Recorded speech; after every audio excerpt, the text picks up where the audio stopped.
and welcome to the late word on Spurs. I'm so sorry, guys. If you're with us for the very, very first time, you can find us on iTunes, we're on Spotify, we're across all major audio platforms, we're of course on X, we're on Instagram, we're on Facebook too. And look, if you need some transfer news to bring to you, I've got some breaking to you, breaking hot off the press. I am switching from Virgin Media to BT in these next 5 days. What more can you ask for to end this transfer window? That's the news you've been waiting for. Like I say, thank you so much. We've got a cracking show in store for you. Although I have to tell you, we've currently lost Lee somewhere in the Spanish mountains. Crackers, I know you're in and about, mate. Go and track him down. Go and find him. And look, in his able deputy place, I've got a man that absolutely adores the transfer window alongside me for a very, very special guest that we're bringing on this show. We love bringing this man back on. Before we bring in our VIP, alongside me is the one and only Jason McGovern's back. Jace, how are you, mate? Not too bad, mate. I just came to have a chat with Bridgie. I didn't know he was talking about transfers. I wouldn't have bothered if I'd have known. We've lost Jace as well in the space of a minute. What can I say? Look, we've got a great show to bring to you, of course. There's lots of things happening around Spurs right now. And in general, we've got to do some, obviously, housekeeping, of course, what's happened over the summer. So it gives us our pleasure to welcome a man that is from the professional scene, from the professional outlook, who's just seen the last 15, 20 minutes thinking, what the hell is going on here? It is the presenter, broadcaster, journalist, one of our very own, the brilliant Michael Bridge is back. Bridgie, thanks for the rest of your time, mate. We know you've probably got, hopefully, a busy week in store, we hope. How are you? Hi guys, great to see you. Great to speak to you. Hello to everyone listening, watching live. Hello to the ones listening Monday morning. I hope you're all well. Bless you, mate. Thank you so much. Like I say, already a building audience here. Thank you so much. And again, massive, massive apologies for the delay. I know what people keep saying, we've got to make these shows shorter. We can't even start them on time. We're going to make them shorter. We are doing our best. What can I say? Like I say, we're going to be looking back on what has been Spurs' summer so far, Spurs' start to the season, and really what this next week holds for Tottenham in terms of the transfer window. Of course, Jason's favourite subject, but I think we all know from the outside looking in, his Spurs have done a lot of their business to date, but obviously we'll get Michael's latest update as to where Spurs do stand going in to that final week of the window, and really, like I say, what it holds. Because again, I think it's fair to say there's been lots of opinions, lots of debate around what Spurs have and haven't done so far this summer, and they have taken 4 points out of a possible 6. So again, can't thank you enough for your support. I'm going to open up, Bridgie, if I can, with obviously the fact we are here on the back of in the last 24 hours, Spurs winning and registering their first Premier League win of the season in that 4-0 win against Everton at the Tottenham Hotspur Stadium. Now, we know that Monday night's game at Leicester, which now feels a long time ago, drew a lot of different responses, emotions, conflictions with regards to how Spurs, for an hour, played ever so well and just simply couldn't get over the line against the Leicester side. That did frustrate at the time. But in terms of the lineup that we saw for Spurs on the Saturday, we made 3 changes to that side. We had Bissouma coming back in, Dejan Kulusevski and Wilson Odobert replacing Rodrigo Bentancur, Pat Matassar, Dominic Solanke. Obviously, we went close through Christian Romero and James Maddison inside the first few minutes. Spurs did open the scoring eventually in the 14th minute as Bissouma found the netting star from the edge of the box, already making up his apology to Ange Postecoglou. Things got even better. 11 minutes later, Heung-min Son doubling Spurs' lead, taking full advantage of Jordan Pickford dilly-dallying on the ball. Everton, to be fair to them, did create a few openings after the break. There was a period where they got 3 corners in a row that I think for many of us in that stadium, maybe were a slight bit uncomfortable by that period of Everton. Can't really call it domination, but pressure from them. But of course, look, Spurs did secure all the 3 points. Romero nodding home from Maddison's cross, and then Son adding it in injury time, a 4th, but after a remarkable run from Mickey van der Ven. So if we start, Mike, with a game yesterday and your thoughts on it, what did you make of that game on the back of what's been a bit of a crazy Celtic week as a Spurs fan? Never a quiet one, Mike, fair to say. Yeah, I mean, look, my Spurs WhatsApp group was quiet after that because we won.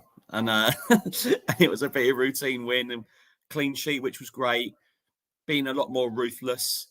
I was in the away end for Leicester on Monday and I felt like it was a defeat. I think, Leicester are going to struggle this season, and it was a real disappointing second half.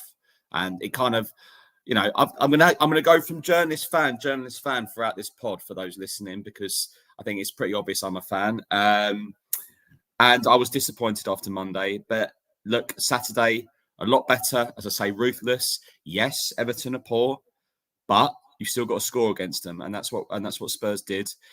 Good to get Son back on target, and the people just sort of writing him off already. You know, goal scorers, Odobert starting. So yeah, plenty of positives, but some real tests coming up. Absolutely, Jade. I'll bring you in. Maybe get your thoughts on the game. I know you were there as well. What was your takeaways from it? I enjoyed it, mate. Like I said, I made the decision last week to come off X because just the misery after the Leicester game. It's like, right, okay, I understand the frustration, but you get to that stage where you think, if people can't enjoy the football, what is the point of it? You know, would we go on holiday to somewhere we don't enjoy? Would we go to a restaurant if we didn't enjoy their food? If you can't enjoy it, you just think, what's the point? So I thought, I've had enough of it. I just want to go to the stadium on a Saturday, watch the game, make my own mind up, and if I enjoy it, I do. If I don't, so be it. Rather than have a whole week of so much negativity around it. So, you know, I went with a fresh mind, thoroughly enjoyed it, treated it as a one-off game, forgot all about the Leicester game as it was, just thought, right, today's Everton, focus on do I enjoy what I'm watching today? And for most of the game, I did. It's funny because there was a little spell in the game where I thought we started to do what everyone wants us to do, which was control the game.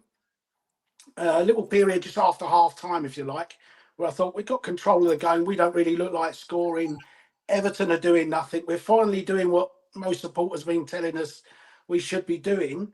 But the feeling in the stadium wasn't actually great. It was like, for God's sake, go and get the third one. Go and get the third one. So finally, we do what the fans want, but they didn't actually enjoy what we were doing, having given them what they want. It was a strange one, but most of the game thoroughly enjoyed.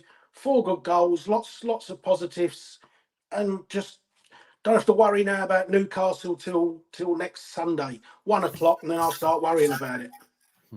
Absolutely, I totally agree on that. Bridgie, just on Jason's point there about the feeling inside the stadium, it was a 4-0 game yesterday. Do you think it makes a difference about who the opponent was? Because obviously going into the game, as you well know, obviously part of the Sky coverage, we know obviously there was obviously a massive point from Sean Dyche before the game that Everton were, in Harry Redknapp's old words, down to the bare bones. Obviously only 14 players fit going into that one. Do you think that takes a massive effect in terms of the nature of the team that we're playing and fans not being able to enjoy it as much because it's Everton? Or do you think it's not too much like that? Because I think when Jason makes the point, there was a point in the stadium where there was a bit of a dip being there. Does it matter who you're playing when you're winning 4-0? I thought in all, the atmosphere was pretty okay. I mean, it was lousy weather. I mean, it was an awful day. Genuinely, just sort of, getting off the train. It just was a lousy, horrible, wet Saturday. I suppose people were a little bit apprehensive about what was going to happen after the Leicester disappointment, but it did feel a bit like a training match at points. I thought Dominic Calvert, I don't want to make this an Everton podcast, but Dominic Calvert-Lewin looked really miserable. He looks like he needs a fresh start. Obviously, Dyche slightly criticised the fans the other week.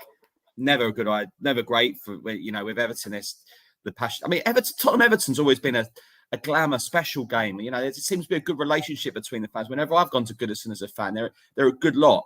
All in all, I know there's been a few like red card instances which has soured it a little bit, but they're all, they come in big numbers. So I just, as Jace was alluding to, you got to start being, you got to be positive. But as then you look at the fixtures coming up, it doesn't mean much if you're going to go and get duffed up at St James's. No, I was surprised, Bridgie, weren't you? The Everton fans themselves really quiet, and after about 70 minutes. Yeah, it's like 2/3 of them had gone home after 70 minutes. I was stunned. And just I see that comment, Rick, about digging out the fans. It's not digging out the fans. It's that yesterday's game, Bridgie's right. If you weren't in London for the game or whatever, it was a dreadful weather day. It was piddling down the rain. It takes you an hour and a half to get there. It takes you an hour and a half, 2 hours to get home. You spend £100 in a game, 150 quid in a game. Do you know what? If you're not going to enjoy it, what is the point? That's all I mean. If you want to go and moan, totally up to you. You can go and do that. But for me, if I'm going to spend that money and spend 3 hours going backwards and forwards, and you're not going to enjoy it, I just don't see the point of going in that case. I mean, it's unthinkable. I mean, sorry, everyone listening and watching. This is a Tottenham podcast, but if Ipswich get it together, or a Southampton or Leicester, imagine Everton going down. They're about to enter a new stadium. It's financially unthinkable, but it's unthinkable just in general. And from what I saw of them yesterday, I'd be very, very, very concerned. Yeah, that's fair. Look, I'm going to hand over to Jace, who was obviously there yesterday and saw one of Spurs' newest players in actions. He was the 6th signing of the summer for Tottenham, Wilson Odobert. I think, again, for me, there was some excitement around seeing a guy that was taking on players back to the days, a bit of Aaron Lennon, really. I think it's nice to see a player that's going to take players on, be unpredictable, should I say. I think there are times with him that he's not sure what he was going to do himself, which I think was great. I think we all were, nice to have a bit of surprise there. Jace, I'll hand over to you. And, we'll take it from there. Yeah, well, I mean, for me, it was. You're right. There was a positivity when he got the ball, but probably not as much came from it as we'd have liked. But was you surprised to see him start, Bridgie? Did you expect him to start? And what type of reaction do you think the signing is of Odobert? Well, I called it a teletext signing at the time when you didn't have the likes of me on your screen talking transfers, and it was pretty much out of nowhere. I mean, I've been saying for the past 5 to 6 weeks on Sky that Spurs were after a winger in that mould, but fair play to Johan Lange, Tottenham's technical director, who's one of his strengths is pretty much keeping something completely quiet. And that proved to be the case. What I like about Postecoglou is he's pretty fearless when putting new players. We've had managers in the past where a new signing would just be on the bench for ages, and it ruins it for me. If you're like last season when he started Van der Ven, when he'd probably had 24 hours with meeting his new teammates, and he was excellent. Odobert was good yesterday, very good. I'm not going to go crazy on him but he got a good 65 minutes. That will help him a lot. And I'm sure he'll grow in confidence. So, yeah, I liked the team he picked yesterday. I liked the team. You could tell Richarlison wasn't totally fit. He's put Bissouma back in. He's learnt his lesson. And believe you me, that's his last chance because they won't do second or third chances. He wasn't happy, Ange Postecoglou. Wasn't happy at all. And he needs to knuckle down now. It's as simple as that. You've got to knuckle down. You can't be doing stuff like that. You're a role model. So I think he's learnt. And that was an excellent goal yesterday. But Yves Bissouma, if you're watching, keep it up. Oh, man. Yeah, I totally agree on that. I just wonder, we'll come on to him a bit later in the show as to what you think he might hold long term. Obviously, with Odobert signing what it seems to have done, Mike, which I think you guys have reported on, obviously, at Sky as well, is that seems to have pushed Manor Solomon further down the pecking order when it comes to his future at the football club. There's been talk that he's expected to sign for Leeds United on a season-long loan. I think he's understood to be undergoing a medical over this weekend. We understand that at the moment there's no option to buy. Can you tell us the latest on what you understand to be his future at the club, if there's any? Yeah, I think he's had his medical. There should be an announcement potentially for tomorrow. There was interest abroad, but he was keen to stay in England. And he goes on loan to Leeds, who have lost so many players. Spurs have given them Rodon, sold Rodon, and Spurs have signed Archie Gray. So obviously there's a relationship there at board level. Look, it is an opinion, guys. I'm taking my journalist hat off now and saying it as a fan. I don't think he's got a future at Tottenham. So yeah, he'll move on to Leeds, and then we'll see what happens after that. It's fascinating, isn't it, Mike? On the window at periods. I know the one thing from fans at times is that we do both bring in 7 or 8 players at one go, and we always end up in those 7 or 8 players that we sign that. There's sometimes 1 or 2 that are diamonds are amongst the 7 or 8. And then like with the signing of Solomon, with no disrespect to him, obviously a free transfer. It sounded like they were going through a lot of backwards and forwards with regards to the implications of that transfer. And it may still go on with regards to how that's going to be in the future with Tottenham and Shakhtar Donetsk. But do you feel in a way, I mean, I know we've come on leaps and bounds with the recruitment under Johan Lange and in the last 18 months with Spurs, but would you like to see, I mean, again, this is maybe asking you from a fan perspective, more of an emphasis on players coming in that are really solely focused to come and directly impact the first team? It just felt with Solomon that it was an opportunity to maybe bring somebody in to maybe fill a hole in the squad where, again, we've brought him in. He's played, 4 or 5 games at the very most. Again, I appreciate there's an injury in there that disrupted his season, but it just feels that rather bringing in 5, 6, 7 or 8, I hate to say this and look at down the road what they're doing now, they only need the 1 or 2. Or is that part of the ultimate project, Mike, that you get to that point by over the years investing and getting those players in you need to get to that point where you don't need to bring in 7 or 8, you then bring in the 1 or 2 like the Cities and the Arsenals are doing now? Well, I think if we look at, you've mentioned Arsenal, and look, we all hate saying it, but Mikel Arteta has been ruthless, and they've bought and sold very, very well. Now, a few years ago, we forget Aubameyang, don't like him, don't want him, get out. Ozil, don't want him, don't like him, get out. He made some big decisions, and they haven't got everything right. Like Fabio Vieira's just gone on loan to Porto, so that wasn't a great signing. He didn't work in the Premier League, but all in all, they have recruited well. Now, in terms of what Tottenham have done, in terms of they done enough in terms of improving the first team, I don't know if you'd want to go on to that later. But you look at Tottenham's 11. You know, can you improve on Vicario? No. Can you improve on Porro? No. Romero, Van der Ven, Doggy. An argument maybe you can in the midfield and maybe on the wings you can. But they've got the striker they wanted. In terms of Solomon itself, I was a bit slightly baffled at the time when it happened. If I'm honest, I hadn't seen an awful lot of him, but then when I did see him, I really wasn't sure. I mean, the guy's obviously just had a bad injury. He's had he's obviously got a lot of personal issues as well going on. But look, he's got to stay fit for a season. Then you just wait and see. I just wouldn't even consider him a Tottenham player now, and for a season at least. I do agree on that. Jason, I'm back over to you on that point. Yeah, I mean, in fairness to him, he had a couple of decent moments at Fulham, didn't he? Where he scored the Arjen Robben carbon copy type goal, but that was it. And as you say, it was a free transfer, so you think, okay, it's free, it hasn't cost us anything. And then, in fairness to him, you can't he obviously got a really bad injury. He actually played quite well in that game against Burnley. Did he start that game against Burnley? I think he did. He did in the 5-2. He did start. He did start the 5-2. Yeah, he start that game actually. Yeah, very well. He did. So I mean, maybe in fairness to him, he would have had more impact or more game time or more starts than we perhaps think. And maybe if Manor Solomon had been fit all season, they wouldn't have brought Timo Werner in. So but obviously the injury is, like we saw with Bentancur, it is a horrific, the knee injury is the real killer, isn't it, for them? And so in fairness to him, he's never had a chance, and it's taken him a year to get back. Then obviously certain issues have gone on politically off the pitch for him, which probably doesn't, it can't be particularly nice for your family and things like that, with all the people piling in on him, whichever way you want to take that side and the political thing. So it's been a pretty tough time for him. And you're right, I think the injury, I always find with wingers, if you lose a little bit of, I don't know, that flexibility or that little bit of pace, it's the hardest area as well to get that injury in for a player.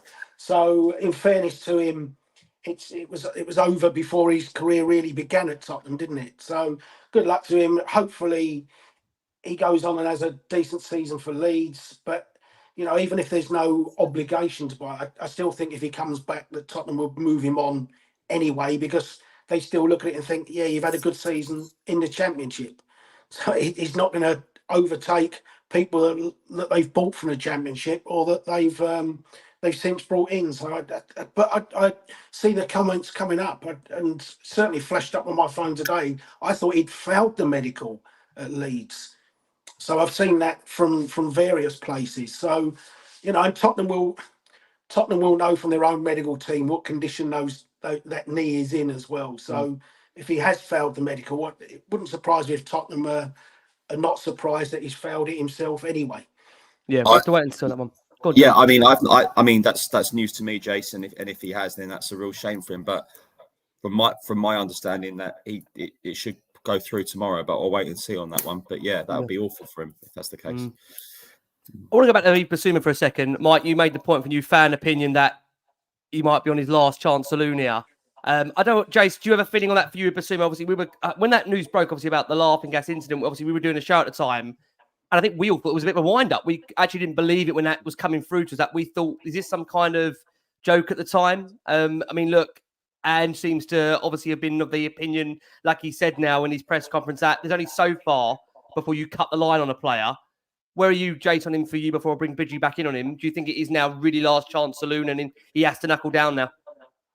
I think it has to be, Rick. I was personally surprised that he started the game.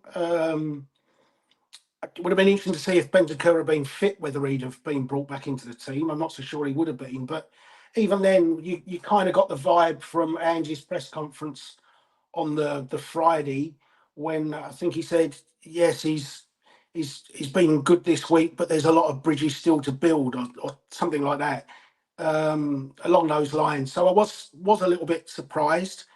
He held his hands up apologetically for the goal, didn't he? And went to Ange. But, even then, I think Ange had said, it's how he is off the field leads into his on the field performances. And there's a little bit of inconsistency of him on the pitch. So I was surprised. And even more so, I think, when I saw the rest of the team, and I saw three wingers and two number 10s, I thought there's even more responsibility on his shoulders to be together in midfield. So, and perhaps knowing that was his team, he thought, I don't really want to chuck a teenager in for his home debut to be in midfield pretty much on his own. But he got through the game, scored a good goal. That's all you can do. And then it's up to him to, as with the Jed Spences, to improve that attitude and make sure he does everything right off the pitch, Rick. But, it remains to be seen. At a certain stage, you have your doubts whether when somebody constantly does things that aren't right off the pitch, it's a problem, isn't it? For sure.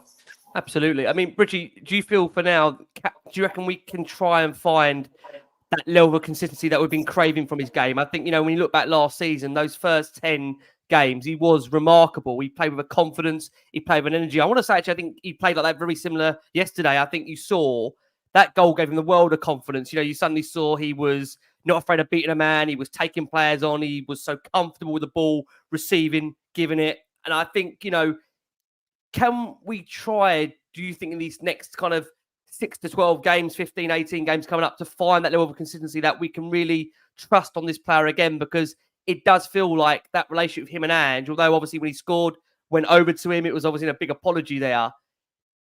Do you feel in your heart of hearts we can get back to that level that we saw in those first 10 last season? Well, as Ange said it himself, the bridge building continues. It's not just, I'm sorry, I've just scored a good goal and that's it.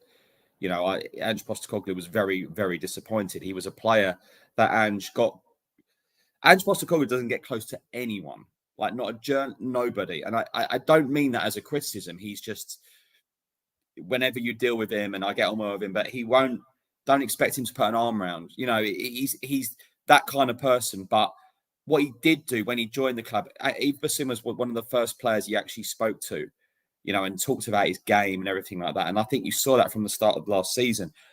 I think it was against Man United where I thought Bissouma was unbelievable. It was Man United 2-0. But we need to see more. How good are you? How good do you want to be? And it's all well, I just want to see it on a more consistent basis. And something, I don't know what happened to him after that Luton red card. It spooked him because he was pretty poor after that. So yeah, it's let's see it for the next 5-6 games. Let's take some leadership. Take it, let's just talk about you in more than just one game. That's the challenge for me. I think off the pitch he's sorry. I see that. So we'll talk about on the pitch now. We need to see it more consistently. Yeah. No, I do agree on that. I think two players that, to be fair to them, over the course of the last 12 months, what you can't argue about is the consistency, and that is Christian Romero, Mickey van der Ven. I think, when we look around the Premier League at some of the partnerships there, these two are right up there. I know many will level at them about the goals that Spurs have conceded in general over the last 12, 18 months. I think it's fair to say that that's become an issue because Spurs haven't been able, as we know, to always field their favoured back four, back five. Of course, Van der Ven rightly getting a lot of the plaudits for his performance yesterday, where, that run, was it 80 yards up the field to set up Min-hyuk? There's very few players that can do that in the Premier League. I think in the background, Romero, as we've said, really, I think from the Chelsea game onwards last season at home, he's been quietly going about his business. And really, I think the discipline has been remarkable that he's shown since that game and onwards, of just how much he's grown as a player. And I know for many last season, for them, their player of the season was Mickey van der Ven. I think definitely a close second would have to be Christian Romero because of just how consistent he had been in his performances. I know many felt maybe he was unlucky not to win the player of Tottenham season last season. want to ask you, Bridgie, we all talk about ambition a lot on this show. And what is the ambition for Spurs? Where do they want to be? And I would think with those two players there, those are two players that know with, again, that word consistency, they can go right to the very, very top. So how important is it in a season like this? Spurs are showing them the right ambition in terms of Premier League, cup competitions, and dare I say the transfer window to show these guys this is where you want to be. In Romero, you talk about a World Cup winner, a Copa America winner. Mickey van der Ven has just broken into the full Dutch squad and obviously a decent Euros to some degree, obviously in a few games there. Can we show that they have ambition to keep these guys? I think Romero is entering that 24-month period very soon in his contract where you'd like to think will be engaging to want to keep him for longer because Andrew's only spoken highly of Romero, and you know him yourself, obviously in that pre-match presser, he's a man that he loves having in the squad for his experience and winning trophies.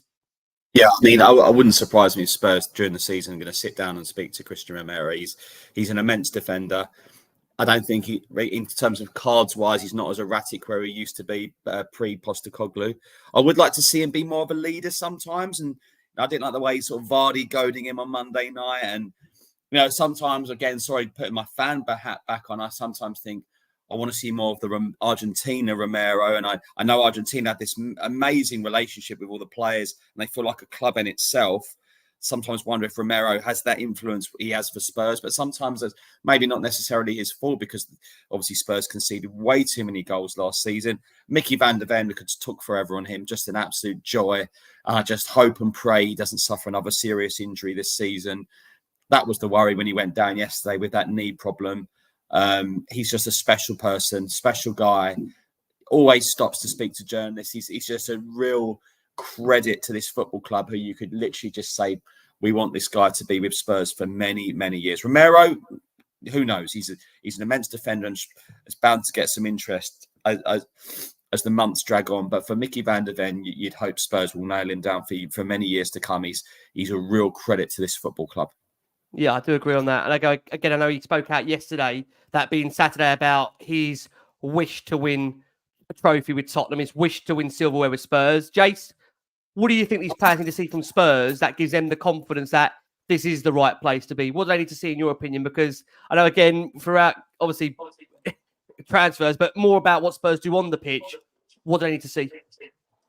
I think they need to see that we can win, Rick. It's simple as that. I think, it's part of my overall thoughts of why it's difficult for us to attract the players that can go and win, because we're just not seen as a winning club. So at some stage, you've got to break that cycle. And if they believe that they have the fantastic facilities, they're living in London, they're playing for a big club, you've got 60,000 in the stadium, so all the surroundings are right, but they still want to go and win and feel like they've got a chance to win. And that's the important thing. We have to show them. And it's very difficult just to do it with signings because, as I say, the real top players don't want to come because they don't think you're going to win.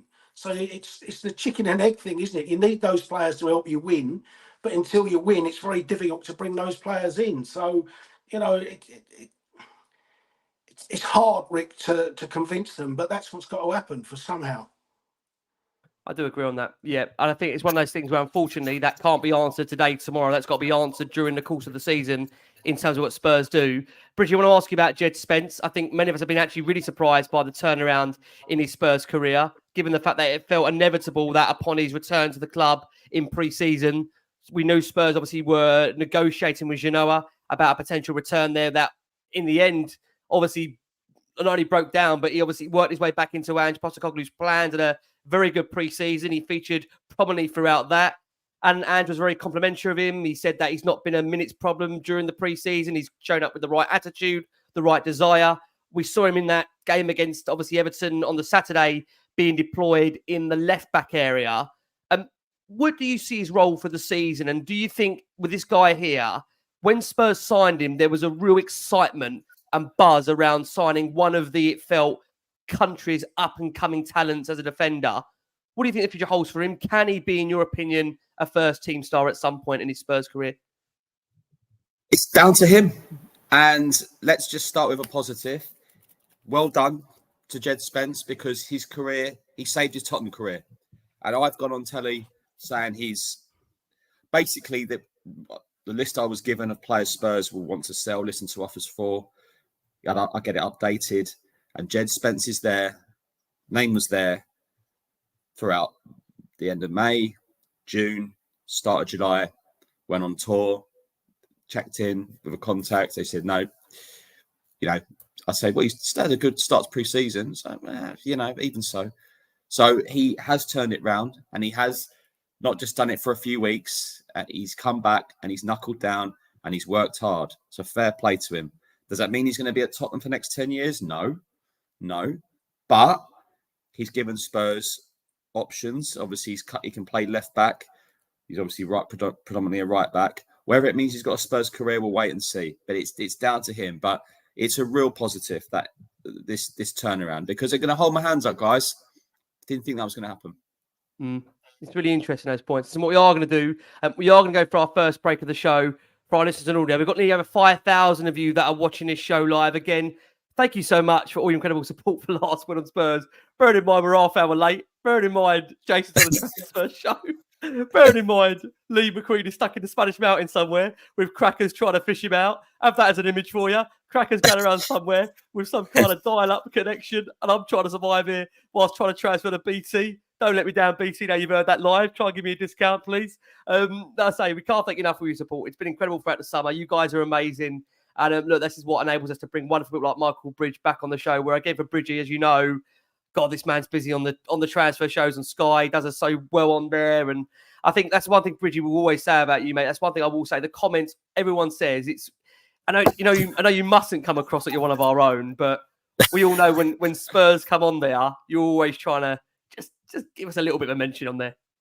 I mean, you know, it's so blimmin' obvious who I support, you know, but you know, this doesn't mean you know, I've gone on pre-season tours covering Arsenal a couple of times, and you got your job's your job, but absolutely your club's your club. So you know, unfortunately they're part of your life, aren't they?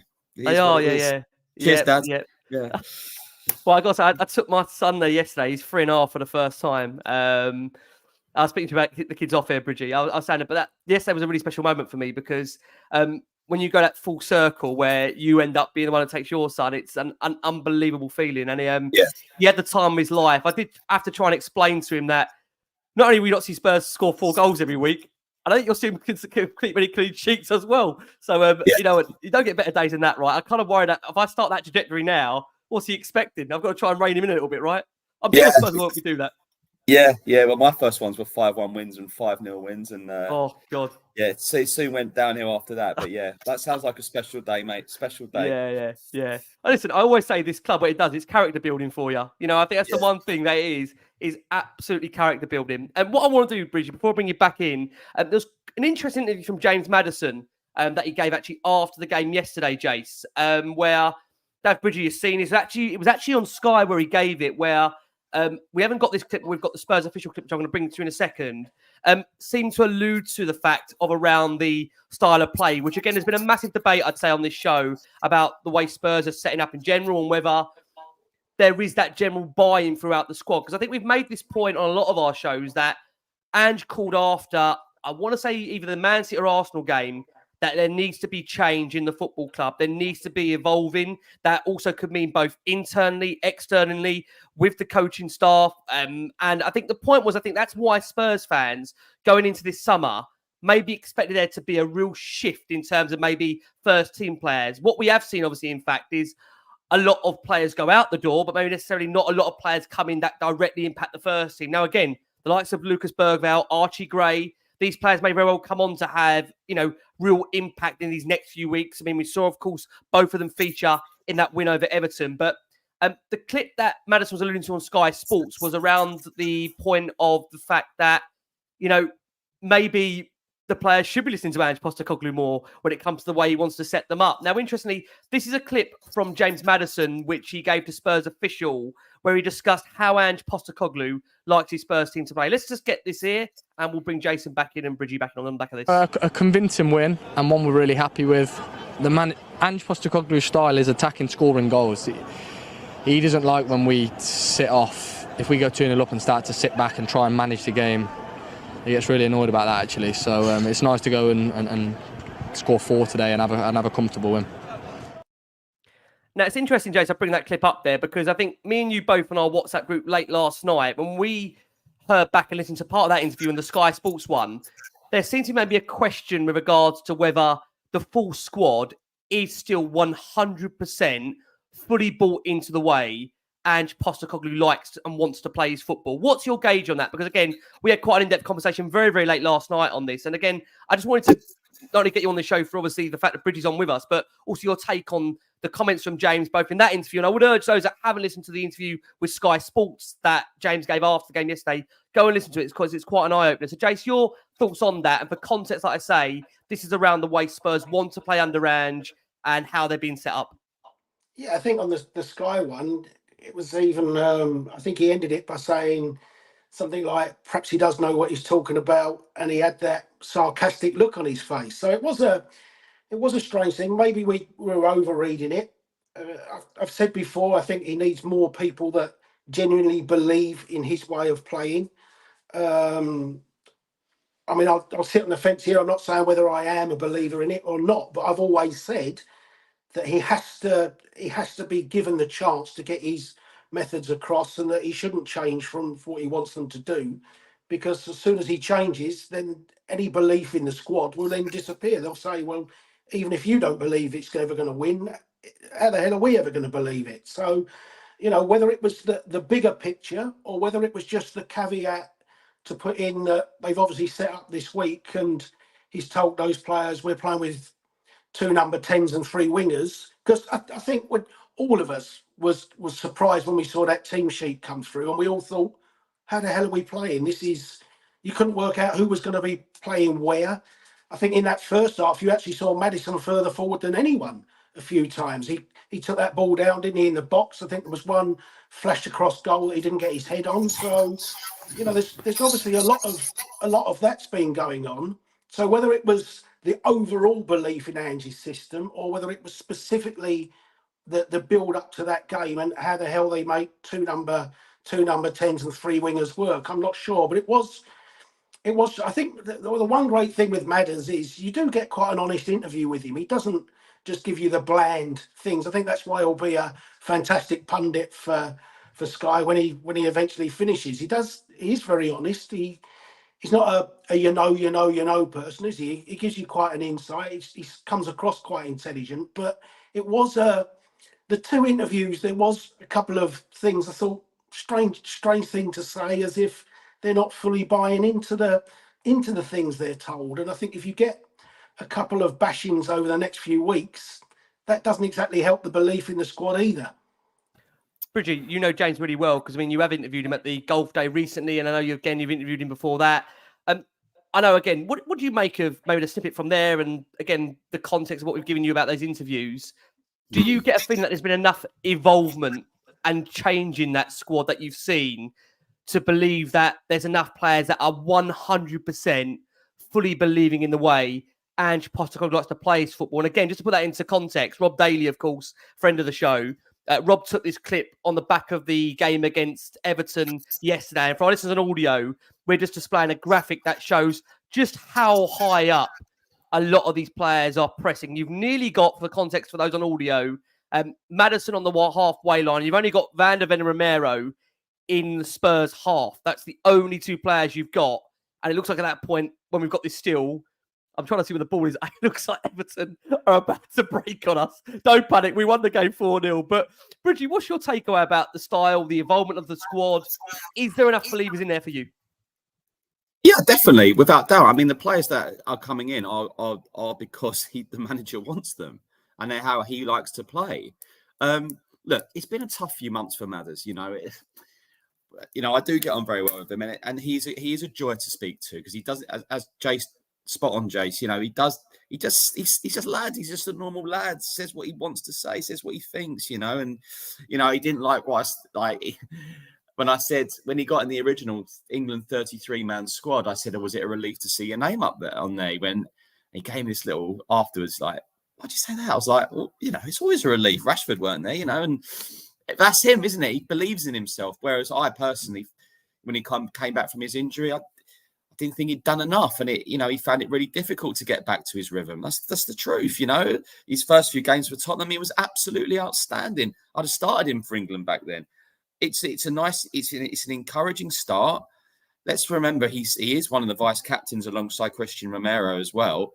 You're always going to get a good interview from him, but sometimes you can't win, can you? Because you've got some players who are, we're too defensive with Conte. Now we're too attacking, and there was one very senior player who was so anti-playing for Conte, they'd have had a real problem. So, very senior player. So, you have to just look. Are they going to love each other, send each other Christmas? No, it's the manager at the end of the day. As long as they're playing well, that's what matters. But I don't think there's an issue. Okay, it's interesting that we get that point out there, because I think me and Jez were debating that last night. And again, interviews can, depending on who's watching them for context, can change a lot. I spoke to Lee Blessing this morning. Macca went to me, nothing in it at all whatsoever. As Macca, like I say, we love Lee. He's a positive guy. But I think when I first heard it, I was like, Then I was listening back to it again. And Jason sent a message in our WhatsApp group before, and I thought, he's seen it. It was just fascinating. Look, again, people make up their mind on their own. Like I say there, like I said, we'll see, obviously, in these coming weeks. We've got a double header to come, which I think, as we've said on Air Boys, will tell us a lot more about where this squad is after those two games. And those two games won't make the season. What it will certainly do is give us an indication in terms of where we are at the moment. That's all we can ask for. It's interesting, Jason. I'll hand over to you, because we have had a couple of, obviously, coaching staff changes, new additions, which really brings into the fact of what Spurs are looking to change internally, Jace. Yeah, I mean, just also following on from that belief thing, Bridgie. Ange spoke, I think, when he took the job last year. He said he doesn't bring staff with him because he likes to impress on new staff, if you like, to buy into his ways, and he feels that that's part of the business. And yet here we are 12 months later, where he has kind of gone back to a couple of people, certainly one that he's worked with before and one that he knows well enough from before. And is that a case of he does want, a few more people perhaps on the training pitch that do believe or don't question his methods, and will help him get that message across to some of the more senior players? I mean, look, Ange himself, when asked, someone said, look, you didn't have Harry Kane last season. Are you happy? Would you have taken fifth? No, I'd only take first.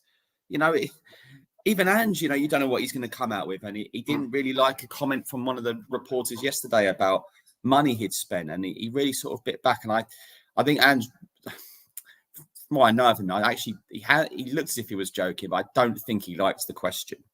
And I don't think managers like being told they've spent money, because I think it puts extra pressure on them. So, but look, Spurs TV, Sky, all media outlets, we have an opportunity now to listen and hear from so many managers and players on a daily basis. But Maddison, I find, for me personally, he's always been refreshing to talk to, because it's not always easy to speak to players, because of course they are told a lot of the time, don't say this, don't say that, don't ask them that, don't ask them that. With Maddison, it is free reign, and you get so much out of him, and he's an engaging character. Just on Ange, you brought up a few times, Bridgie, in terms of press conferences. What have you found him to be like? Because again, we've had a lot, as you know, we've got a lot of the Spurs journos on here that I know they find him intriguing, a little bit contrarian at times. What's your takeaway? You've been with him now you've been around him for 12 months now plus. What's your takeaways of being in those presses? Do you know what? I'll let you into something, right? So I made it pretty obvious that I was really glad that Spurs appointed him. I watch a lot of Scottish football. I don't care what anyone thinks about the Standard. He's left a big club with a big fan base.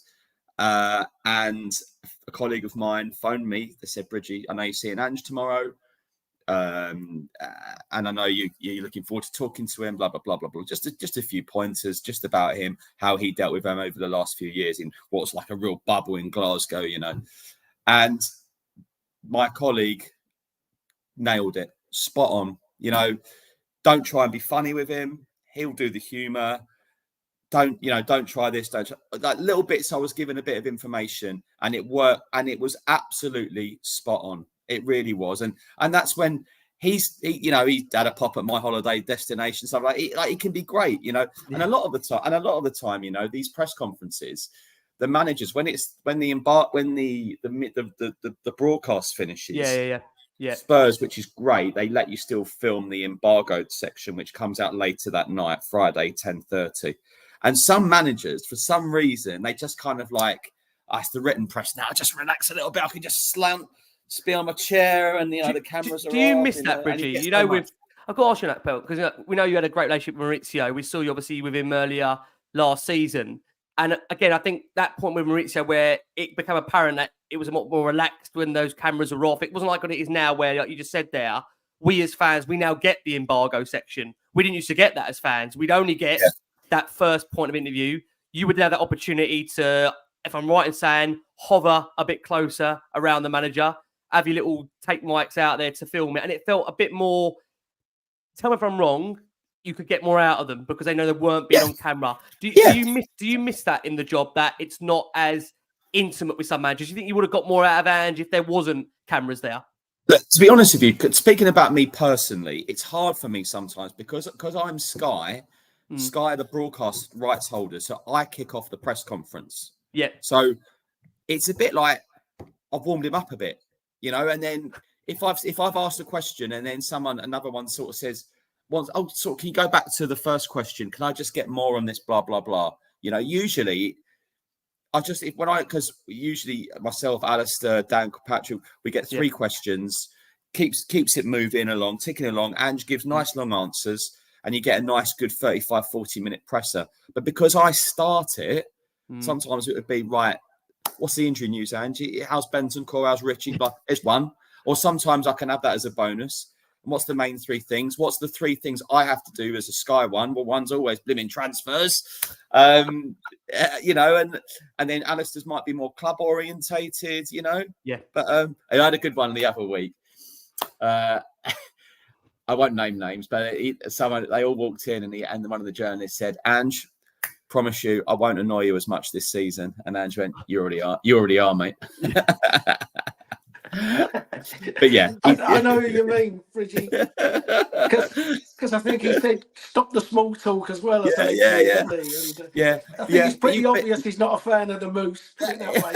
But I think he's got to trust you as well and show them respect back. And but no, I enjoy speaking to him. I do enjoy speaking to him. Yeah. It's interesting, again, I think the thing is, and it's important you say that, because again, you are there for most weeks for Sky, representing them, obviously, and getting us the information with regards to those pressers. Because again, it's been different, I think, with a different journalists on that maybe aren't so much club-led as that you're a Spurs fan. So I think the feeling from the outside looking in, sometimes he can be a bit prickly. How much do you have to really be on your guard in those pressers in terms of, like you said there, not asking the same question twice and almost being really, really clear and thorough in your point? Because we have seen him, I don't think in a humiliating way, but he's always ready when there's an opportunity to maybe squeeze a joke in. He doesn't hold back on doing so, right? If there's a possibility, and it's not to disrespect or embarrass that person. I mean, he's very respectful. He knows everyone's names. I think he knows I support Tottenham.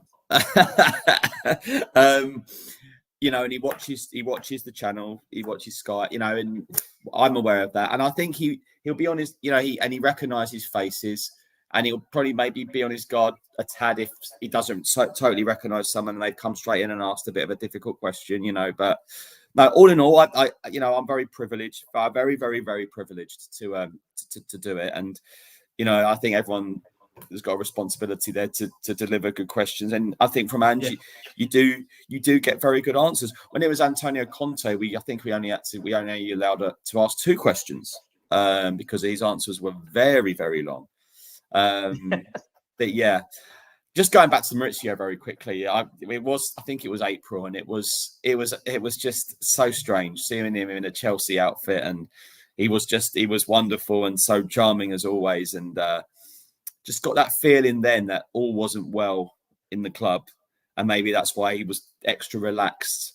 And then obviously 3 or 4 weeks later, he left Chelsea, which is obviously a side note. But yeah. I think every manager's so different, aren't they? I mean, if we go back to the Harry Redknapp's days, every week was about the England job, and he'd say, "Oh no, I love it here," but you'd never turn down England. It's every week. And managers get it What does Thomas Frank get every Thursday? Ivan Toney. Ivan Toney. Yeah. Ivan Yeah, Toney. we don't. The thing is, you know what? It's funny. As fans of Tottenham, we only think about us. We don't think about that outside thinking that must get an OJ. That drives you. I know the transfer when it drives you absolutely balmy and up the wall. Hence why he's having a period of misery free from X at the moment. And that's the one thing, Jace, isn't it? I mean, bringing you in on that point, we are as fans so club centrically focused on Spurs. We don't think what that must be like, as Bridgie says there, for Brentford, when the manager's asked every single week, every single press conference, what's going on with Ivan Toney? What's going on with Ivan Toney? What's going on with Ivan Toney?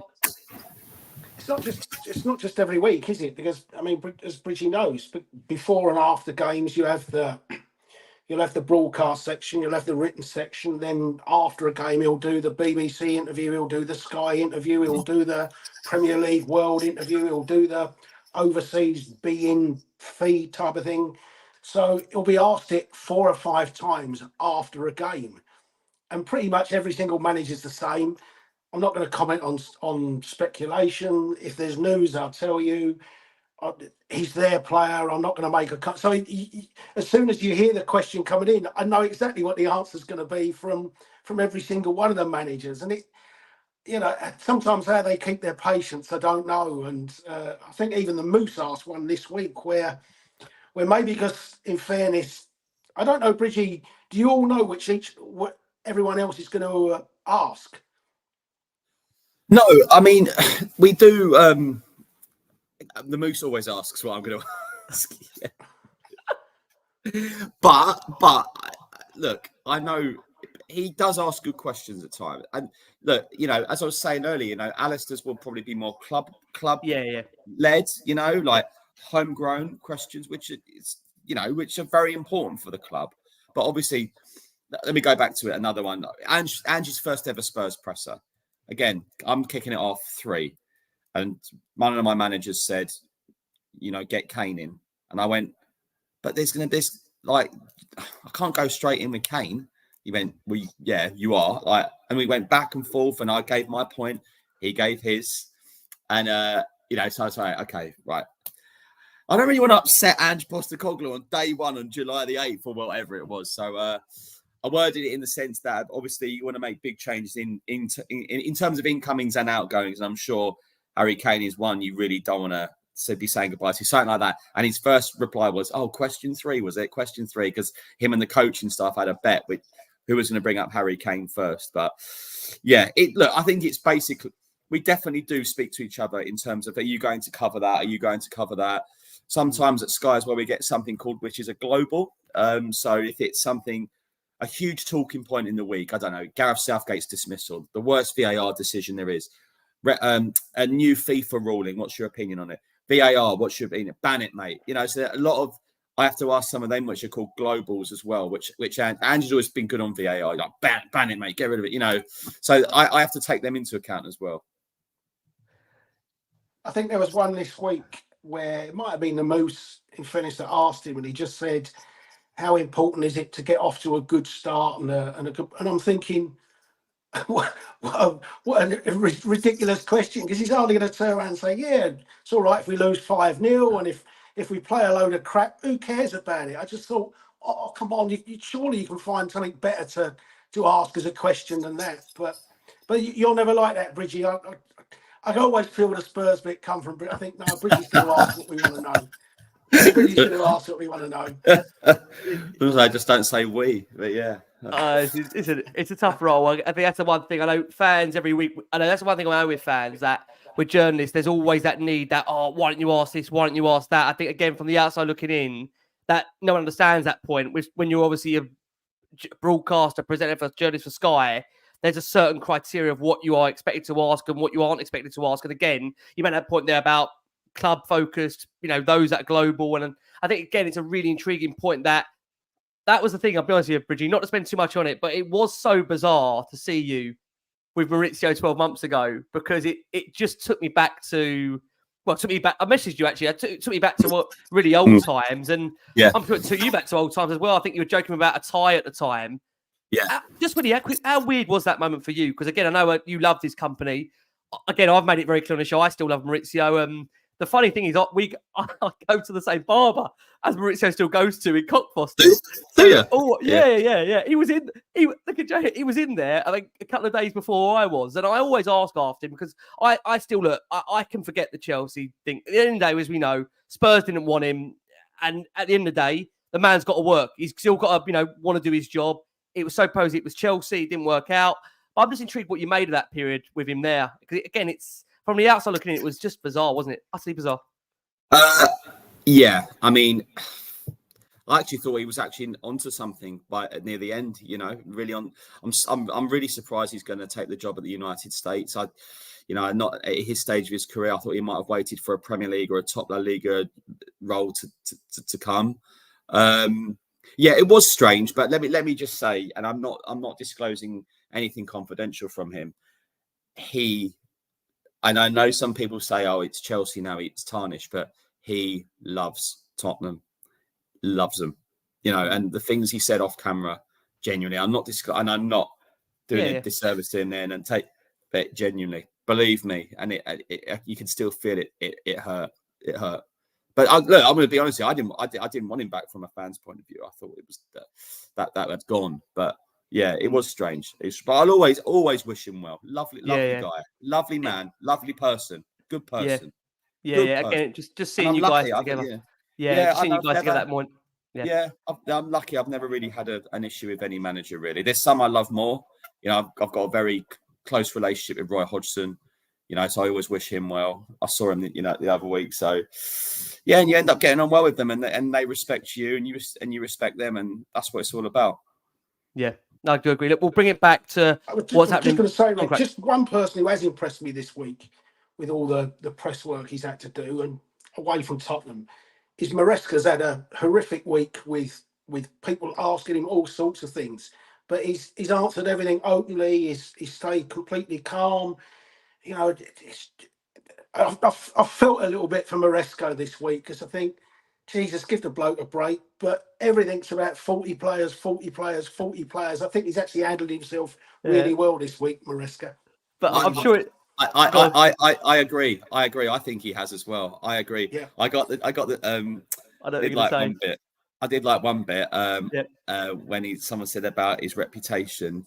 And they were talking about football. He meant saying, I spent reputation. I'm married with 4 kids. Yeah. I think that was, please. No, I think what cracked me up, Jason, I sent you that image in the week. There was this thing doing the rounds. It's Maresca in the dressing room. There's about 50 Chelsea players on this image in the dressing room getting changed. You just think this is chaos. But he made the point. It's not got all 40, 50 in there, but that's a very unique situation. I mean, God, it's crazy, Bridgie, right? Crazy. In terms of a club are reporting on, that must be crazy.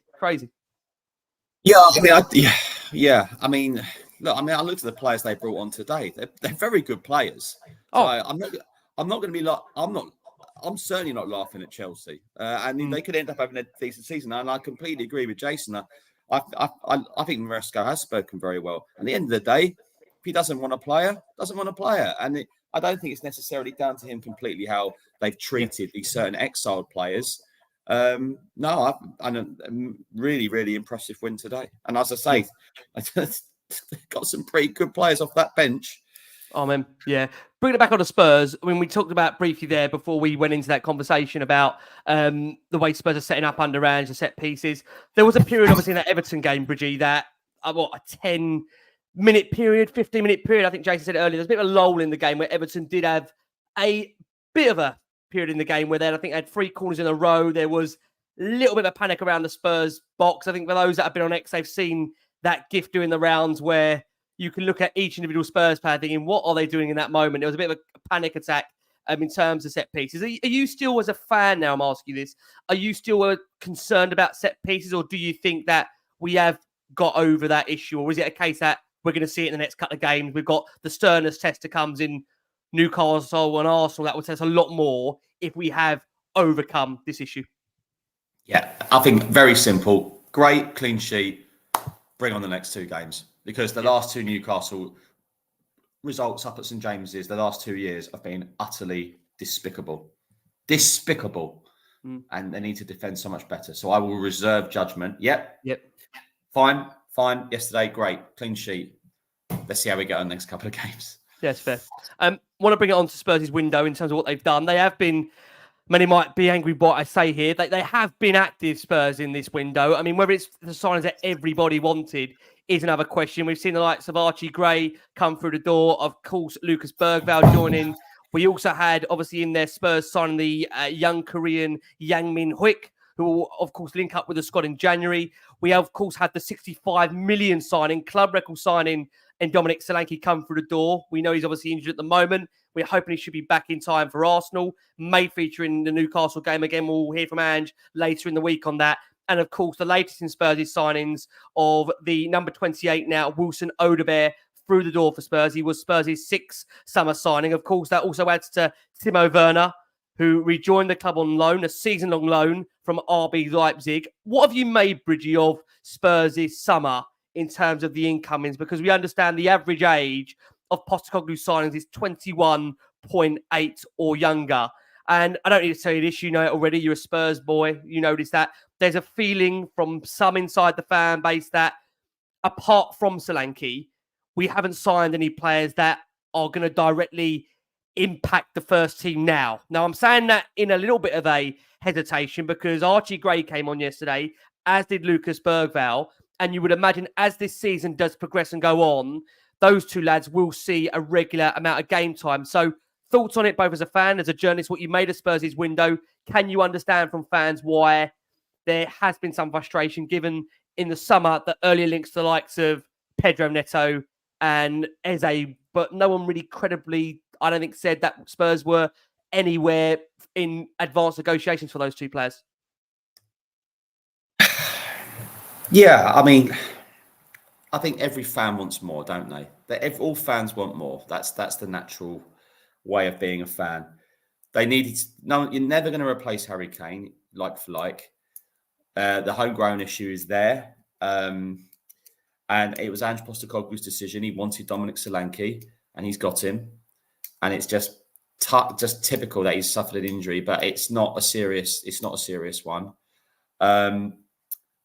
We talk about only one player's come in who would start, but the latest signing from Burnley came in and started yesterday, and he might well start again next Saturday. And if he carries on and he consistently plays well, then he'll be a regular. Archie Gray, it's a matter of when, not if, he becomes a regular in that first team. Lucas Bergvall is really knocking on that door. So those players I've mentioned there are going to be in the team. Timo Werner, no, probably not, no, but a cheap loan for you, and there's 4 competitions this season. But I do get this. They probably need it. You know, do they need a bit more quality in certain areas? Yes, but this is the 3rd transfer window under this new coaching setup, scouting network, head coach, you name it, sporting director. It's the 3rd window. So I go back to it. I know fans always want a bit more, but we'll also have to acknowledge that Tottenham have had to sell and loan out a load of players. It's a really difficult window. And I know fans get frustrated, but believe me, you know, you speak to fans of other football clubs who are, you know, poorly run, you've got financial issues, and the highest fee paid in the Premier League this season is Dominic Solanke. Whether that gets beaten or not over the next few days, but it's Dominic Solanke. So, look, every fan has got a right to their opinion. Absolutely, 110%. But let's just wait and see how the season pans out.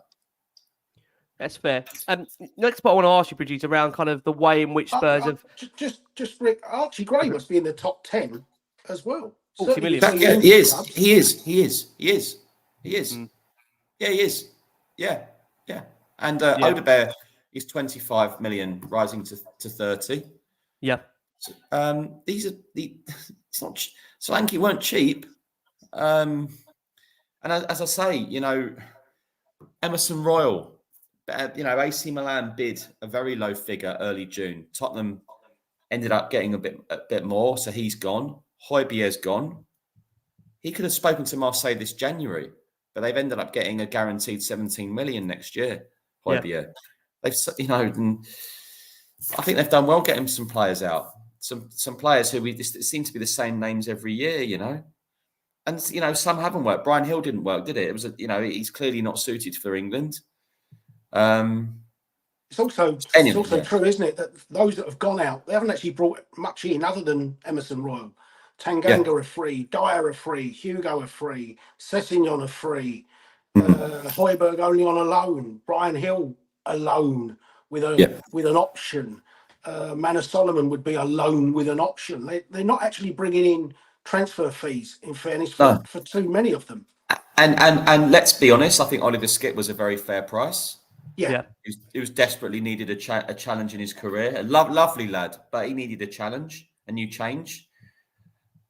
So look, let's just wait and see. This is all that. This is on Ange Postecoglou. This is the players he wants. It's the system he wants. He's working with Johan Langer and everyone. So it's just a bit of a wait and see at the moment. It really is. I mean, again, going back to the fan hat, let's see how Spurs cope with Thursdays to Sundays, because they got a lot of injuries last season. They didn't have European football. That would be my concern. And it's all well and good if Archie Gray and Bergveld have done enough for them to say, well, do you know what? Okay, maybe we'll keep the extra midfield they're looking for on hold for now.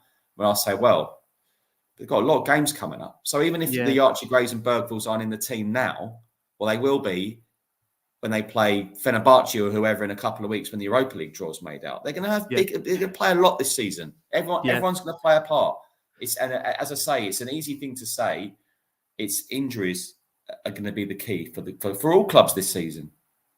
On the point, Bridget, you mentioned about the approval of players by Ange Postecoglou. I think the one thing that seems to be really dividing some of the fan base is really who is having that final say, who is saying yes or no. Obviously, we know Spurs have got the technical director in there, Johan Langer, who, as by all accounts I understand, works under the radar, like we touched upon earlier with the signing of Wilson Odobert. I think, again, there was links that Spurs maybe put a bid in for Pedro Neto at the time, plus maybe Oliver Skipp, that was turned down. Again, I think, we'll come on to Eze towards the end of the show, because that's an interesting one. We know you've got obviously close links to Crystal Palace, and again, they've had an interesting summer so far. It might be a really interesting week for them coming up, which I'm sure you'll be keeping an eye on, knowing you and your close connection to Palace from a professional perspective. When we say, obviously, Ange is approving all of these players, this is where, again, it's really intriguing to get someone like you on that has got so much experience and background into the transfer window by doing those transfer shows as to how this works. Is it a case where there is, as we say in these days now, there's a committee that are really forming a judgment on a group of players that are then presenting these to Ange Postecoglou and saying, if you're looking for a player in this area, this is who we've come up with. And ultimately, is it Ange Postecoglou then that is saying, that is the one I want? Or is it a case of him saying, that is one of in that list I would approve of? How do you understand it to be in nowadays when it comes to clubs and the way they function in the transfer market? And especially at a club like Spurs, that I think, you know what it's like through the years that you've covered Spurs, with Conte being very bullish about club signings, Jose about the fact that when he wanted Milan Skriniar, we came back with Joe Rodon. We no disrespect at the time to Joe Rodon, but it's always felt like sometimes under the previous regimes that have managed transfers, that the manager hasn't necessarily got what they want. And when they see the club this summer, for example, spending huge amounts on someone like Archie Gray, who very well may turn out to be an absolute generational talent and be amazing in a Spurs shirt, there are questions from Spurs fans to think, well, hold on, is this one that the manager really wanted for now? If he's coming out saying in the second season, I normally win things. In the second season, wherever I've been, I tend to do well. And that in itself, to a club that hasn't won in around 20, 25 years, that then kind of raises that expectation. What do you make of the window and that committee and how that is formed in your opinion? Yeah, it is a committee. But what I will say is that every club has a committee. You know, Edu and Mikel Arteta. Edu has gone to Arteta. Edu's had some signings. Arteta's had, but at the end of the day, the head coach / manager makes the final decision. You know, we know now it's very. Don't need me to tell you that Spurs' recruitment now is a lot more different now, more in terms of data led. You know, we know that Fabio Paratici's got still a role there as well. I mean, you only have to look at Manchester United. They've got the new chief executive from Man City, Omar Barada. You've got Dan Ashworth. They got from Newcastle United. Jason Wilcox has come in, so Dave Brailsford. You know, this is a whole big group of people. You know, clubs like Paul Mitchell, Newcastle, Dougie Freeman, Crystal Palace. It isn't just one. It is just the manager. But Ange Postecoglou will have the final say. Ange Postecoglou wanted Dominic Solanke. Ange Postecoglou has met players before and said, "You're not for me. You're not the right character." And Ange Postecoglou, if you listen to some of his press conferences, it does drop a few Easter eggs at times where he sort of talks about the characters, the matter how good you are. And he says, every player he speaks to, do you want to play for top? What do you want in your career? Do you want to play for this football club? And he often says it to the journalists, and a lot of the time it is off the camera. But so Ange Postecoglou has said yay and nay to a number of players. So then that's the key. You can have a committee, but if it's not the manager getting them and not wanting them, that's the problem. But if it's a group of them and Ange does the final, that's the striker I want, then it bodes well. But the manager has to want the player. Mm-hmm. I know, Jace, again, one of the things that drives you mad is the transfer window, because it can be at times so frustrating when we buy a player. Not that one. We want the other one. Not that one. I mean, what's your take on the way players have done their business this summer for you, Jay, so far? Well, just in general, as to pick up on what Bridgie was saying, I think we always have this speculation of where we tend to talk about back the manager, but we all of us are as guilty of it. We actually mean we want him to sign the players that we want him to sign, not necessarily the ones that he wants. So, I mean, a prime example last week, we said in the group, didn't we, about Gundogan going back to City.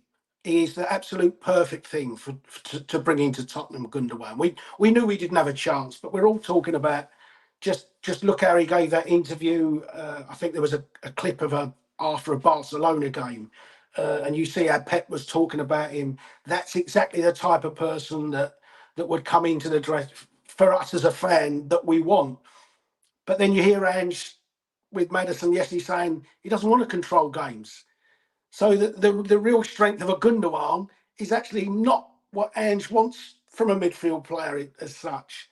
And then also in that thing that Gundogan's probably, when we're talking about Ange bringing in young players, which I think is easier for him to work with and to mould into his way of thinking. When he says about, I want you to run in field and I want you to do that, there's less chance of a Bergvall or an Archie Gray at this stage of their career, or an Odobert turning around saying, you want us to do what? That don't make sense. Whereas that's probably the first thing a Gundogan would have said to him yesterday, what, you're picking 2 number 10s and 3 wingers?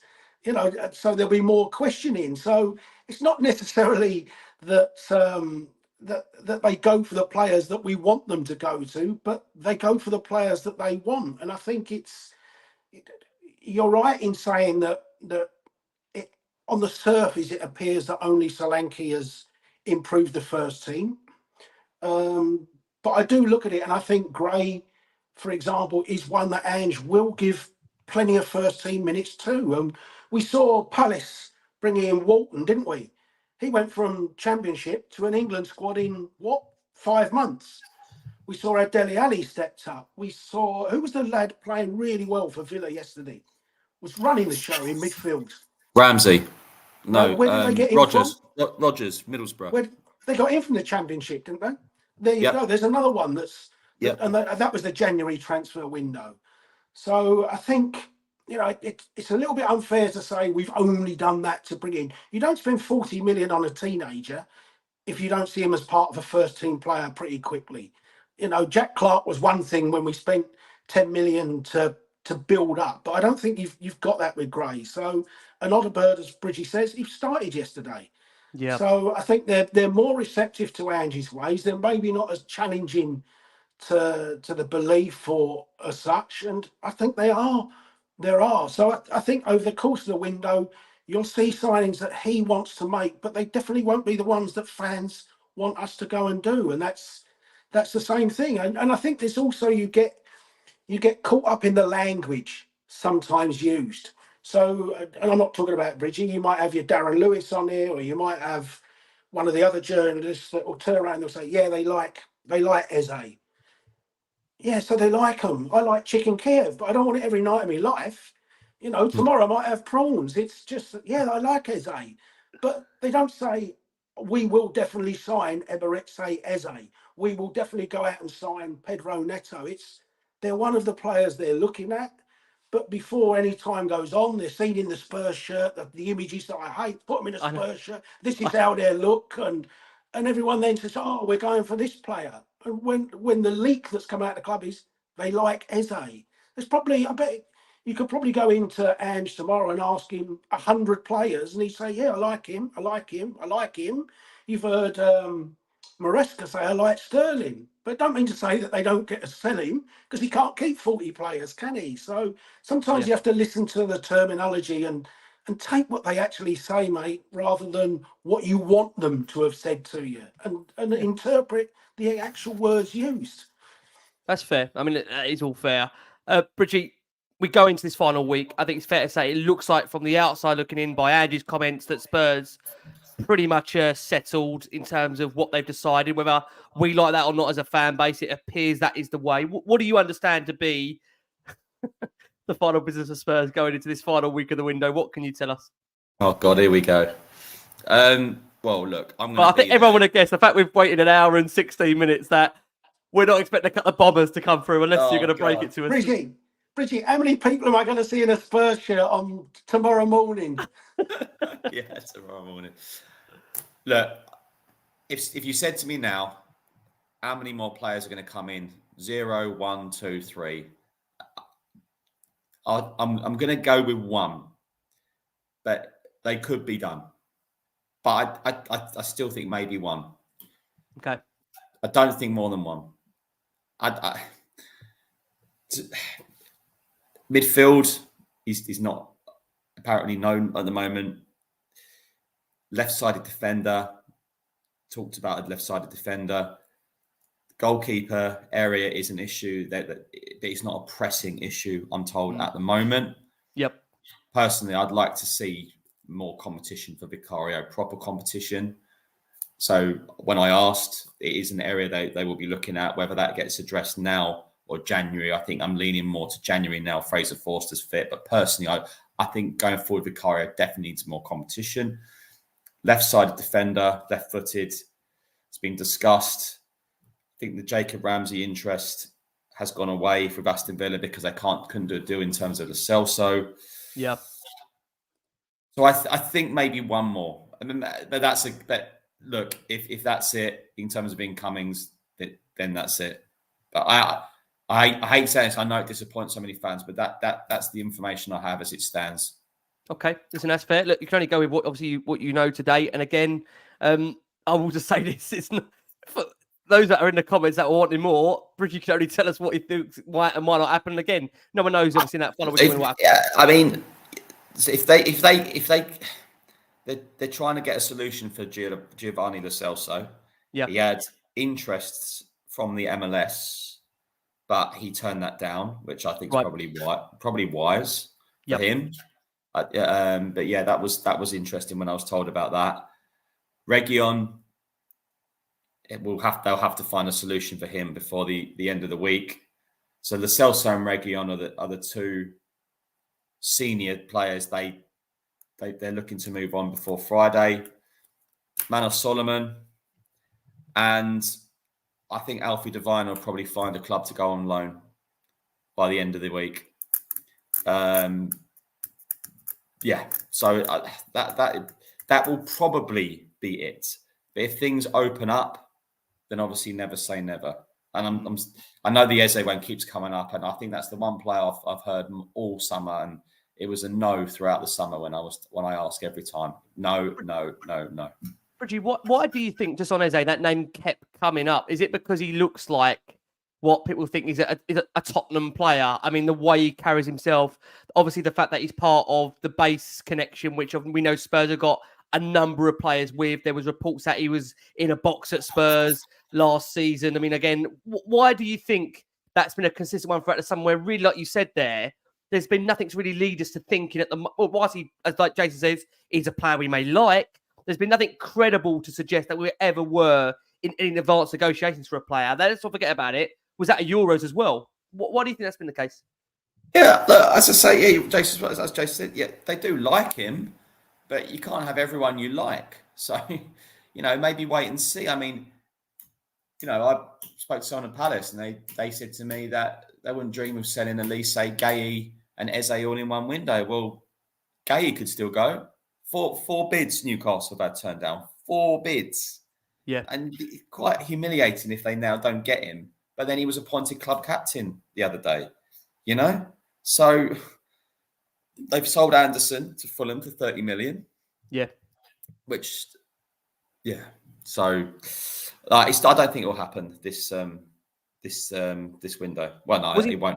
Just out of interest, with your Palace, go on, Grace. I'll let you come. Feels to me it's a different scenario to Tony, but nobody's really gone in for Eze. No real going grab. You know, it's never come across of right. This could really happen now. It's just been we like the player, and there was that little link to City, but didn't really seem to go anywhere. Nobody seems to have gone for him or Tony. No, I know. Yeah, I mean, Tony. I mean, he'll be scratching his head and be thinking maybe over the last few months, just why am I in this situation? But yeah, look, you've got Tony, you've got Sterling, you've got some big names who need to sort themselves out over the next few days. But it won't necessarily be involving Tottenham. For me, Tottenham, I think Eze would be great at Tottenham. That's just he's a special player. Maybe they want to just see him have an injury-free season as well, because it would be a very expensive deal, and he's obviously had a few issues, like Elise has. On Elise and Bayern, I mean, Vincent Kompany's struck gold, hasn't he? João Paulinho, who's my favourite number 6, I think, in Europe, and he's got Elise as well. Unbelievable.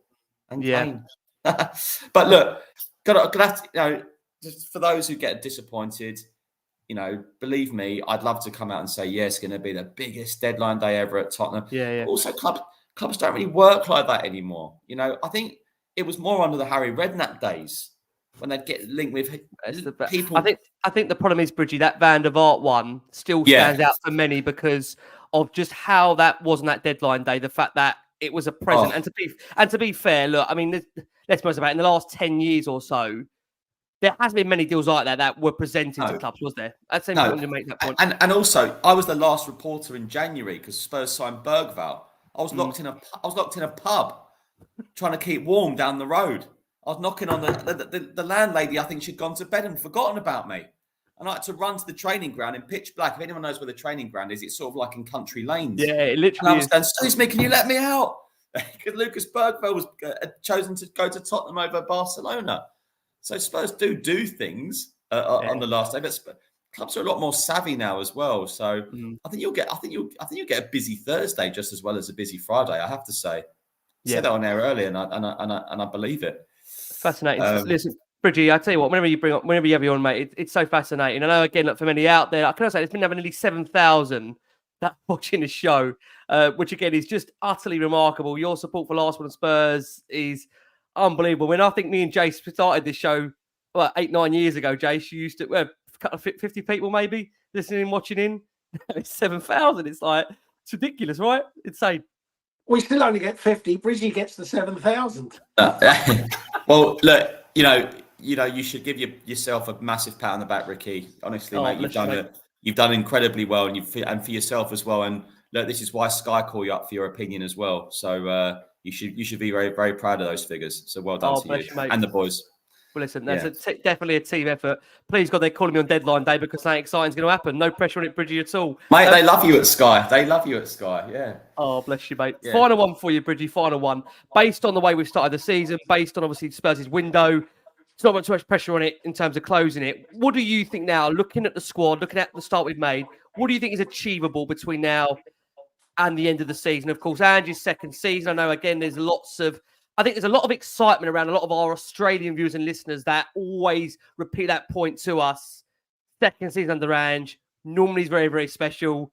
My response back to them is, we're Tottenham fans. We've supported this club for a very, very long time. We know what second seasons can bring. What do you think this second season can bring with the squad we've got, with the start we've made? Give me your thoughts on it, Bridgie. I think it's so much of it's down to injuries and keeping the squad fit.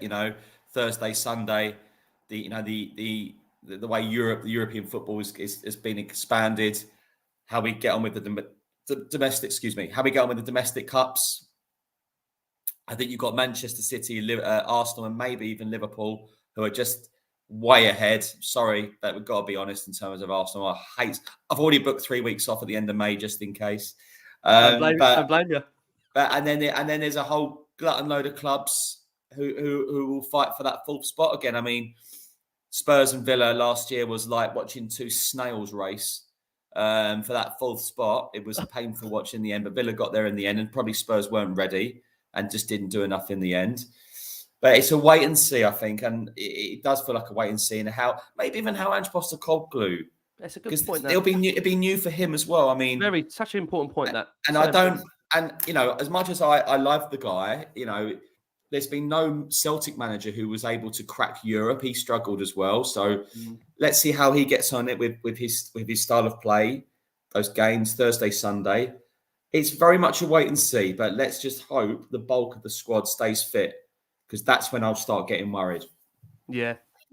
Again, I think Jace will echo those points there. As Bridgie has said, it's not as much as what we feel. It's also what Ange feels. Because again, not to bring a downer on this, but we know Ange doesn't really do more than, tell me if I'm wrong here, Jay, it's what we've had again with the biographer on here of Ange's book, autobiography, should I say, doesn't normally last more than 2 seasons at a club. He normally is a man that goes in, delivers success, builds out, and then really moves on. So I think as much as what we want as fans, it's got to be right for him in that third season if he wants to take it on, Jace. Is that fair? Well, I'm not looking much further, mate, than the second international break.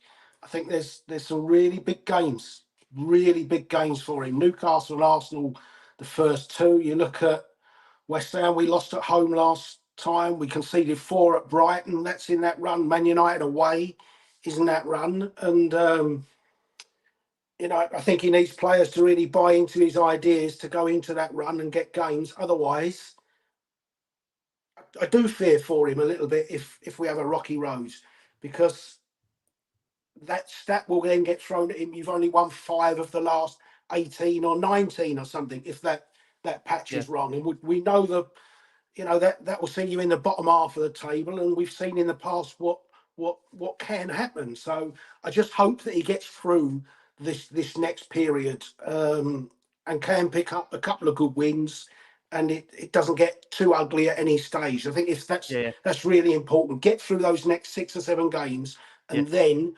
hopefully then the transfer window's gone. Every other team's the same boat then. Everyone knows what they've got. That little bit of early season form settles down, where fitness and that and players get into a rhythm, start to understand new managers and things like that. It all helps, and then we'll see where we are. But, will it be a special season? That just get through those 6 or 7 games, and then we'll see where we are then. Yeah, and for those that are wondering, it's tough for him because there's enough people out there that are ready to pull the plug in terms of the fan base, which I totally get. You go to Newcastle and get thumped, and then follow that up with a thumping against Arsenal. It's not going to get easier for him, is it? That's for sure. And players don't like getting thumped when they're being told to play a certain way. So there is pressure on him for sure. Yeah, I think, like you said, the key thing will be is how he does manage these next few games. And also, I think Bridgie said it earlier, the manner and magnitude of those results. If we go into these next 2 games and we've given it a really good go, and you see a Spurs side play against Arsenal and give it their absolute everything, and again with Newcastle, you want to feel like we're on the same track. I think, like you say there, the problem is there are those stats. I think it's 3 clean sheets in the last 31, 5 wins in the last 18. Before Everton, it was, I think they won only 5 against the bottom sides when you look back at results. But the key thing is, I said it before on the show, I mean, how many more times can we just keep on changing the manager, time after time after time, and not at least give him the backing to oversee some form of project? I mean, how many times are we going to keep buying players in for somebody else? And again, I think the key will be, like you say, it is a tricky period. But at the same time, I think, although, again, those first 10 games are incredible, these next 10 will tell us a lot about where Spurs are going to go. So, Jason, I can't thank you enough. For those asking how we got Jason onto a transfer show, well, as Bridgie's kind of told you, we're probably not doing much. So, Jason, can't thank you enough, mate. And for those that want to know this, Jason has got deadline day off on Last Word on Spurs, so he's delighted. Bridgie is definitely not off. Actually, a question, Bridgie, to end it on for you. Osborne 2, it says, Bridgie, question, will you be at Spurs on deadline day? Do you know that yet? Yes. Yes. It's a yes from Bridgie. And also another very interesting question, important question. People keep asking what shampoo I use. I use Alpecin caffeine shampoo. Right, Jace, you got that down, mate? In case you want to take notes. Polish. Just polish, mate. That'll do. Oh dear. Look, I'm gonna say. I'll try and dial in Ricky, but on deadline day, I'll send you a little few voice Oh. notes. Bless you, mate. Bless you. Well, you know Costa's waiting for you. He loves you. He adores you. So if Costa? ever you want to, Oh, Costa God. absolutely he adores you. He loves you, that man. He does. Oh, Always God. when he sends you love, he does. Bridgie, look, mate, everyone knows where to find you, but we want to know where to find you even more. For those that are listening over around the world, where can they find the wonderful Michael Bridge and what he does for us in the Spurs community? Where can they find you? Yes, on, I hate calling it X, Twitter, but yeah, Michael Bridge _. And a thank you to the fans who I've spoken to over the last few months. Honestly, not one. I know there's sometimes frustration, disdain, or even opinions on things you don't like or see or watch. You've never said it to me personally, and you've always been incredibly nice, and it means a hell of a lot. So I just wanted to say thank you to all the Spurs fans about that. Totally agree. Lovely words. And again, I will just say again for yesterday, thank you so much for all the love at the stadium for the show. Again, it's unbelievable seeing how many people love and enjoy the show. I know there's been frustration. We haven't brought you more news over the summer, but only obviously we can't control that. Bridgie only can. No offense, Bridgie. Yeah.